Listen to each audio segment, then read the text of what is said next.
Content is king आपने सुना ही होगा, लेकिन क्या वाकई कंटेंट किंग है? जी हाँ। कीवर्ड रिसर्च हम करते हैं इसलिए कि हमें अंडरस्टैंडिंग ये हो जाए कि लोग क्या सर्च करते हैं। हमें डिमांड अंडरस्टैंड करनी होती है ताकि उसके अगेंस्ट हम कंटेंट जनरेट करें। लेकिन कंटेंट जनरेट करने पे फोकस है कि जनरेट करेंगे तो ही लोग कुछ पढ़ेंगे और पढ़ेंगे तो ही गूगल उसमें रैंक कर पाएगा। सो गूगल को इंडेक्स करने के लिए कंटेंट चाहिए। बगैर कंटेंट के गूगल वेबसाइट इंडेक्स भी नहीं कर सकता। सो इंडेक्सिंग बेसिकली होती क्या है? अगर आपने जो हमने पहले डिस्कस किया है, सो इंडेक्सिंग बेसिकली आपका कंटेंट ही इंडेक्स होता है और गूगल जब ये देखता है कि आपके कंटेंट पे क्या है वो तभी लोगों को दिखा पाता है कि जो आप सर्च कर रहे हैं वो इस वेबसाइट पे पड़ा हुआ है। इसमें हमने जरूर ये बात की कि मेटा टैग्स भी होते हैं, लेकिन मेटा टैग्स हेड सेक्शन में रह जाते हैं जो कि HTML में हमने जिक्र किया था। लेकिन ये हेड सेक्शन गूगल के लिए और ब्राउजर्स के लिए हैं। इसमें जो भी इंफॉर्मेशन होती है वो गूगल या ब्राउजर या दूसरे सर्च इंजन्स पिक करते हैं। हमें कंटेंट के लिए बॉडी सेक्शन देखना होता है। बॉडी में जो भी आप लिखेंगे वो पब्लिकली विजुअली लोगों को नजर आएगा, जो लोग देख सकते हैं वो कंटेंट सारा लोगों को जहां जो भी आप यहां लिखते हैं वो नजर आता है। हमें यह पता है कि सब कुछ HTML में होता है, लेकिन विजुअली जो ब्राउजर्स हैं वो HTML को दिखाते हैं तो वो उसको प्रॉपर फॉर्म में दिखाते हैं। गूगल जो करता है क्रॉल वो बेसिकली आपका कंटेंट है, और अगर आपकी वेबसाइट पे कंटेंट नहीं होगा तो वो आपको नहीं पिक कर सकेगा। बहुत बड़ा मसला लोगों को लगता है कंटेंट क्रिएट करना, क्योंकि लोगों को ये लगता है कि कंटेंट इंपॉर्टेंट नहीं है या बहुत हेक्टिक है लिखना या इन्वेस्टमेंट करना इस पर फायदा नहीं है। ये याद रखें कि अगर आप SEO करना चाहते हैं तो आपको अच्छी SEO के लिए अच्छा कंटेंट चाहिए। अच्छे कंटेंट के लिए एक और बड़ा प्रॉब्लम ये होता है कि लोगों को समझ नहीं आती कि कंटेंट होता क्या है, या उनको ये पता ही नहीं है कि कंटेंट की कितनी फॉर्म्स हैं और वो किस किस तरह से अच्छा कंटेंट लिख सकते हैं। सो कंटेंट से मुराद सिर्फ टेक्स्ट नहीं है। कंटेंट में आपका इमेजेस और वीडियोस और दूसरी चीज़ें भी शुमार होती हैं। सो अगर आप कंटेंट में सिर्फ टेक्स्ट की बात करें तो मेनली 2 सेक्शंस बनते हैं कंटेंट के, जो कि आपकी वेबसाइट के स्ट्रक्चर के मुताबिक ही होते हैं। इनमें पहला सेक्शन जो स्टैटिक कंटेंट है। स्टैटिक कंटेंट से क्या मुराद है? स्टैटिक कंटेंट वो कंटेंट होता है जो आपकी रेगुलर पेजेस के ऊपर होता है, जैसे कि होम पेज या सर्विसेज पेज या प्रोडक्ट पेज या अबाउट या कॉन्टैक्ट। ये पेज रोजाना चेंज नहीं होते। इसमें जो भी आप कंटेंट लिखते हैं वो नॉर्मली स्टैटिक रहता है। स्टैटिक से मुराद वो एक जैसा ही रहता है, उसमें ज्यादा रद्दोबदल नहीं होती, वो चेंज नहीं होता। हाँ, आप उसको अपडेट कर सकते हैं वक्तन फवक्तन, लेकिन आप उसको रोज अपडेट नहीं करते हैं। आपकी जो प्रोडक्ट है वो साल पहले भी वैसी थी, वो साल बाद भी वैसी है, लेकिन अगर आपने चेंज किया तो मे बी आप 1 साल बाद या कुछ महीनों बाद आप उसको अपडेट कर सकते हैं। सो स्टैटिक कंटेंट में आपका रेगुलर कंटेंट आता है, लेकिन डिजिटल में हमारे पास एक अपॉर्चुनिटी ये भी है कि हम रेगुलरली अपने आर्टिकल लिख सकते हैं, जिसको हम ब्लॉग बोलते हैं। तो ये ब्लॉग कंटेंट जो है ये बेसिकली आपके आर्टिकल्स होते हैं, और इन आर्टिकल्स की डिफरेंट फॉर्म हो सकती है। उन आर्टिकल्स में क्या क्या पॉसिबल है? फॉर एग्जांपल, आप आर्टिकल लिखना चाहें तो आप यूजफुल आर्टिकल लिख सकते हैं।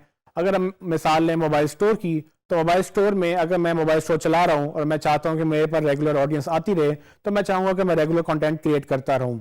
उसमें बहुत कंटेंट तो स्टैटिक कंटेंट रहेगा। फॉर एग्जांपल, कोई मोबाइल फोन लॉन्च हुआ या कोई नई मोबाइल की कंपनी आई है, तो उसके ऊपर हमने जो भी पेजेस बनाए उसके ऊपर मैंने कंटेंट जो लिखा वो वही का वही रहेगा।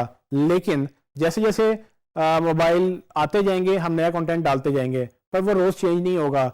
उसकी रीजन क्या है कि वो जो स्पेसिफिकेशंस हैं उसकी, मोबाइल की जो फीचर्स हैं वो तो वही रहेंगे, आप जो भी कर लें वो तो चेंज नहीं होंगे। सो मोबाइल जैसा लॉन्च हुआ वो कंटेंट उसका स्टैटिक ही रहेगा। हालांकि मेरे पास ये अपॉर्चुनिटी है कि मैं रोजाना एक आर्टिकल लिख सकता हूं या मैं हर हफ्ते एक आर्टिकल लिख सकता हूं उन्हीं मोबाइल्स के बारे में, लेकिन डिफरेंट एंगल से। वो कैसे पॉसिबल है? लेट्स सपोज, जैसे कि मैं लोगों को बताना चाहता हूं कि टॉप 10 मोबाइल पाकिस्तान में कौन से हैं।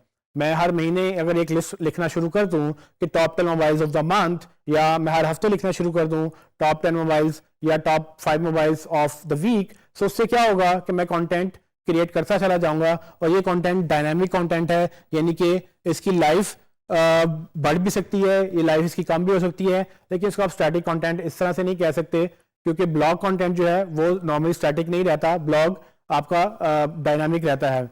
हाँ, ये भी पॉसिबल है कि अगर आप top 10 products of the month या टॉप 10 फोन्स ऑफ जून जुलाई या किसी भी महीने के आप लिखेंगे, तो उस महीने के लिए वो कंटेंट चेंज नहीं होगा, लेकिन नेक्स्ट जब आर्टिकल लिखेंगे तो वो ऑटोमेटिकली अपडेट हो गया। सो ब्लॉग को आप डायनामिक कंटेंट के तौर पे लेंगे। ब्लॉग डायनामिक होता है, वो रोजाना चेंज भी हो सकता है, वो जितनी फ्रिक्वेंसी से आप चेंज करना चाहें वो दिन में 10 दफा भी चेंज हो सकता है। सो मिसाल लेते हैं, अगर न्यूज़ अखबारों की अगर आप देखें तो न्यूज़पेपर्स के जो वेबसाइट है उसमें दिन में बहुत ज़्यादा खबरें बहुत तेज़ी से आती हैं, तो वो कंटेंट पूरे का पूरा चेंज होता रहता है। उसमें स्टैटिक कंटेंट बहुत कम है। स्टैटिक कंटेंट कम इसलिए है क्योंकि वो कोई बिजनेस नहीं है जो कोई चीज़ बेच रहा हो, वो उनका काम ही न्यूज़ है और न्यूज़ ही उनकी प्रोडक्ट है। तो न्यूज़ रोज़ चेंज हो रही है, तो वो रोज़ नया अपडेट हो रहा है। सो आपने बस ये ध्यान में रखना है कि आपने कंटेंट अपनी वेबसाइट के लिए किस तरह से लिखना है, क्योंकि कंटेंट वेरी करता है बिजनेस टू बिजनेस। उसमें आप स्टैटिक कंटेंट भी लिख सकते हैं, उसके बाद आप डायनेमिक कंटेंट पे जा सकते हैं जिसमें आप ब्लॉग्स के ऊपर जा सकते हैं, या मजीद कंटेंट यानी कि इमेजेस और वीडियोस भी क्रिएट कर सकते हैं। तो जैसे जैसे आप कंटेंट क्रिएट करेंगे गूगल आपको ज़्यादा इंडेक्स कर पाएगा और आपके ज़्यादा पेजेस को ऊपर दिखा पाएगा। सो एक और एग्जांपल मैं आपको देता हूँ। अक्सर लोग कहते हैं कि जी हम न्यूज़ मीडिया को हायर करेंगे या पीआर फर्म्स को हायर करेंगे अपनी इंफॉर्मेशन अखबारों में छपवाने के लिए।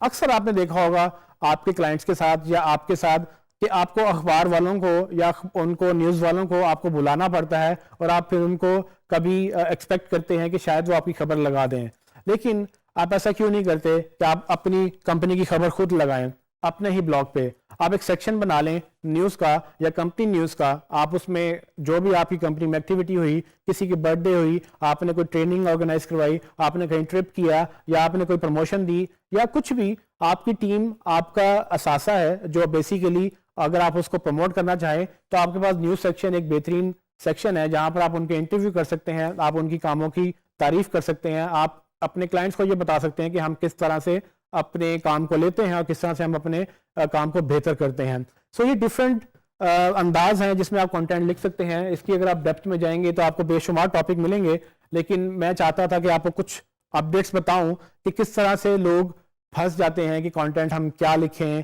कैसे लिखें, समझ नहीं आती। लेकिन कंटेंट की बहुत सारी एग्जांपल्स हैं जो आप लिख सकते हैं और ये एक बहाना होता है गूगल को दोबारा अपने वेबसाइट पे बुलाने का और लोगों को ज़्यादा कंटेंट दिखाने का। एक और एग्जांपल भी मैं आपको दे सकता हूं जिसमें एंटरटेनमेंट का एलिमेंट आप डाल सकते हैं। तो ज़रूरी नहीं है कि अगर आप एक सीरियस कंपनी है तो आप उसको सीरियसली सिर्फ सीरियस कंटेंट ही लिख सकते हैं। आप अपने यूज़र को देखते हुए अपना कंटेंट अपडेट कर सकते हैं, उसमें एंटरटेनिंग पोस्ट डाल सकते हैं। फॉर एग्जांपल आप कोई स्टोरी पोस्ट बना लें, कोई मीम पोस्ट बना लें, लेकिन ये बस ध्यान रखें कि जो भी कंटेंट आप लिखें आपका कंटेंट किसी को हर्ट नहीं करना चाहिए, किसी को ब्लैकमेल ना करे, किसी की बुराई ना करे, क्योंकि वो फिर लीगल इश्यूज हो सकते हैं। अगर आपने किसी की बदनामी की है वो आप पे डेफेमेशन का केस कर सकता है।